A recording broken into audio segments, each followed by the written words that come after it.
State Trustees is responsible for the finances of over 10,000 Victorians who can't manage their own affairs, usually due to disability or illness. We've seen over the last few years a significant increase in the number of complaints about State Trustees, raising questions about whether they act in people's best interests. People put their trust in State Trustees, and in many of the cases we saw, all too often that trust has been breached. Money being paid out when it shouldn't be, money not being paid when it should. And at the heart of these complaints is an overwhelming sense of powerlessness. Many of these problems stem from poor communication.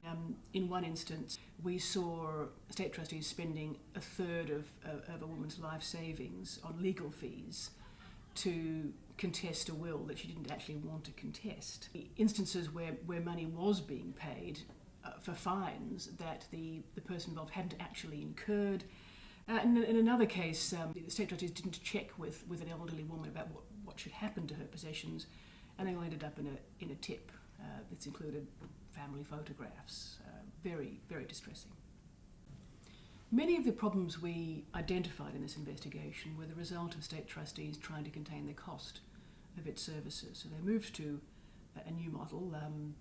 The result of that, in one instance we looked at, where were 48 different people dealing with the same person's file. Now, some of the State Trustees staff we talked to said to us that it made them more transactional. It changed their mindset to the point where sometimes they forgot they were dealing with human beings. My investigation has been underway for 12 months already, and in that time we have begun to see real improvements. Many State Trustees staff are very dedicated and have told us about their frustrations and not being listened to in the past. I've made 14 recommendations to State Trustees and other government departments, including reviewing the funding for State Trustees to ensure that people have the capacity to make decisions about their own affairs wherever possible. And I've also asked the government to consider whether it's right to continue the model of a state-owned corporation, whether the commercial imperative there in fact conflicts with the focus on human rights.